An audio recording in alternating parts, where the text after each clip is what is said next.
Pitchnome 232. This is the launch director performing the final poll for launch. Verify no constraints and go for launch. Program chief engineers have no constraints and are go for launch. I have no constraints and are go for launch. Weather has no constraints and weather is go for launch. You are looking at the world's most powerful rocket. Artemis 1 embodies the hard work of thousands across the world, determined to explore for the benefit of all. After years of testing and talking and testing some more, Artemis 1 finally carried the dreams and aspirations of the world back to the moon. I knew this would be an exciting mission. I mean, we haven't left low Earth orbit in over 50 years. Nobody on my team had done it. Most of them weren't even alive back when we did it last. It has been a culmination of many years of hard work.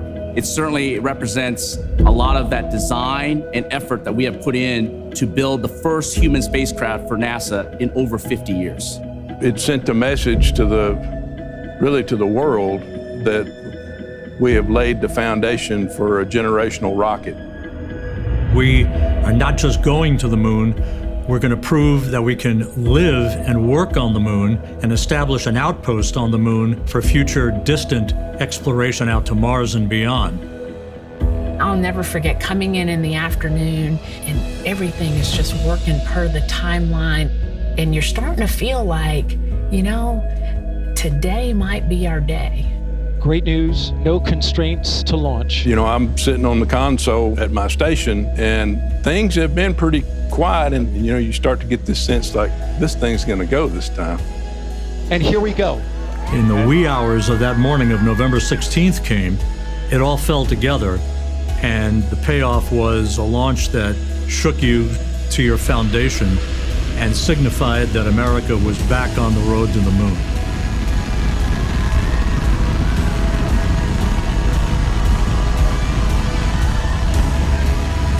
And when that vehicle lifted off the pad, the windows began to shake. And the building announces that that vehicle is flying.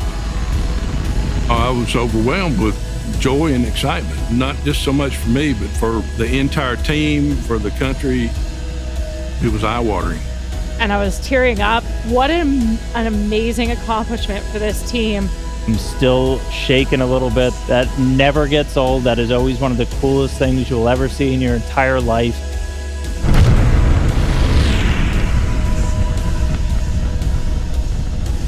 There's like, oh my gosh, the adrenaline rush just hit you. And I knew this is it. It's game time. We're off and running now.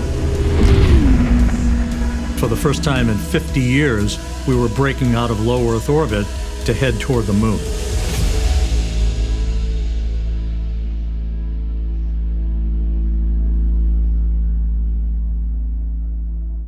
And attitude for solar array deploy. Saw deploy initiated. Copy. Flight info, 4 solar arrays released. After the vehicle was put in its preliminary orbit, meaning Orion and the ICPS, we had to wait for translunar injection, and that was a whole different game. Let's go have a good burn and let's go to the moon. Let's do it. Now, if you think about hitting a keyhole in the sky, it was all about that translunar injection burn from the ICPS. Without a perfect burn from the ICPS, we weren't going to the moon. We certainly weren't going in the right place. That little RL-10, the engine that could, went on and had the longest burn it had ever had in the history of the RL-10 program, which goes back many, many years. SLS set us up for success. The launch vehicle and the insertion point was over 99% accurate to where they predicted. Orion is now flying free, attached to the European Service Module and on its journey to the moon.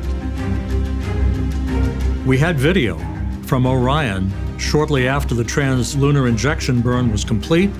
Orion flipped around and we took pictures of the Earth, and I had no words. It was just amazing, amazing. The views of our blue marble in the blackness of space, now capturing the imagination of a new generation, the Artemis generation.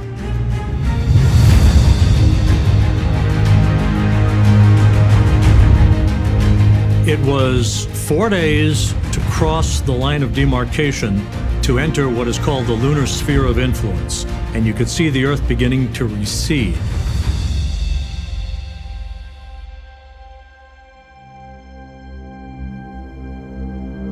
Our first big burn was the outbound powered flyby, which is the one where we went right by the moon. Orion was actually on the backside of the moon, so we did not have communications with it, so we had to set everything up ahead of time.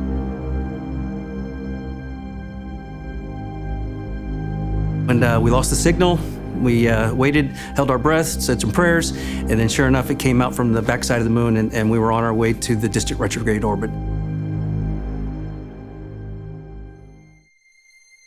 Distant retrograde orbit, we're going to be about 38,000 miles away from the lunar surface. Artemis 1 traveled approximately 268,000 statute miles from Earth. One of the really fantastic moments during the mission was where we saw the first image of the farthest point that any human spacecraft has gone before. We see these images downloaded real time, and we would sit in the rooms and we would just pause the meeting. We'd pause the discussion, go, look at that picture. It's almost unreal. They really represented as if we were there on board the spacecraft, looking at the moon and looking at the Earth, our home. We're continuing to get some spectacular views from the Orion spacecraft. Orion now has its sights set on home. NASA's newest moon explorer, now less than 2 hours away to complete its shakedown mission. When you hit the Earth's atmosphere, entry interface, we did what we call a skip entry, where Orion bored down into the atmosphere for a period of time, then it popped out, and then it skipped upwards of, it was thousands of miles. And if you don't come back into the atmosphere with accuracy, you will skip out of the Earth's orbit and not be able to return. And we did that intentionally because we wanted then to come back down and do a second heating cycle. We're coming back into the atmosphere, basically a double heating to really stress the heat shield. It's hard not to hold your breath when all of that's happening, because I'm thinking to myself, if this doesn't go well, what do I do? What do I have? That was the major objective of Artemis 1. We had to prove that that heat shield would be rock solid to sustain a crew, because if you don't ablate the heat, you're done.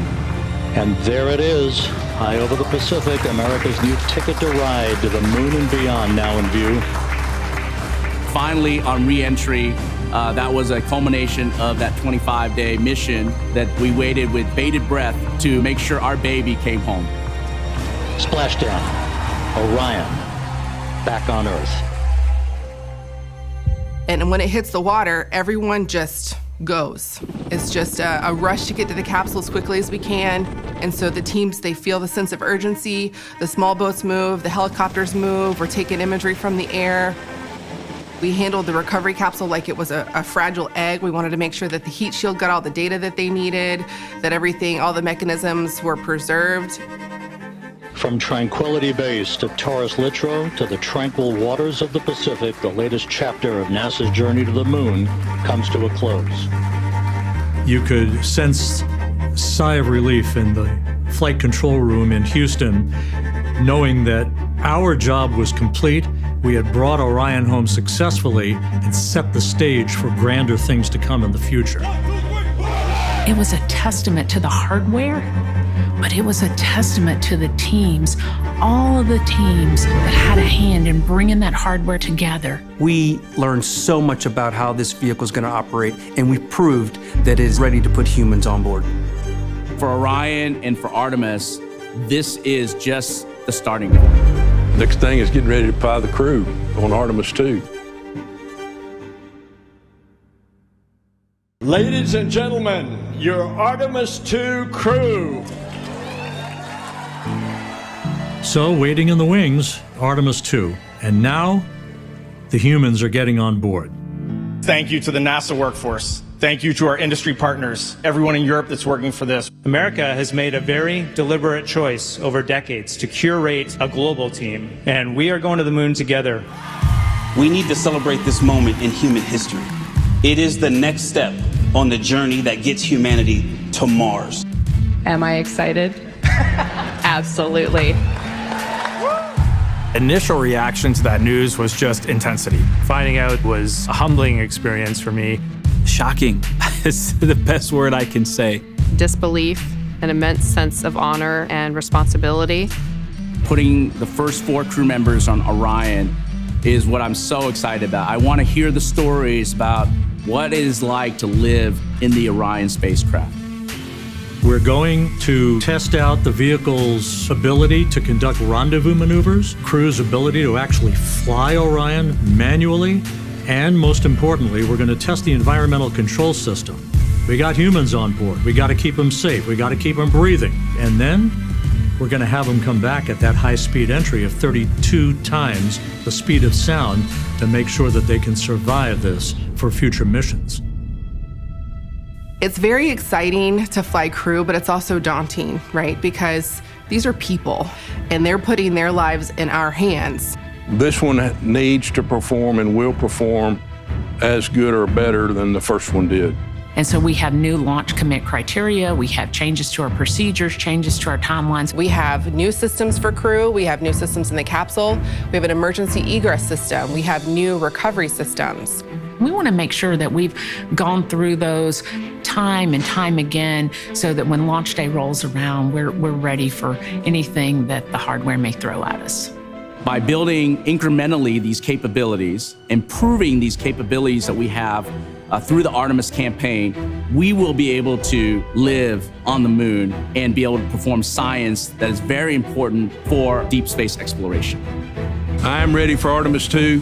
The SLS team is ready for Artemis 2. We are ready for Artemis 2. We are ready. We are ready.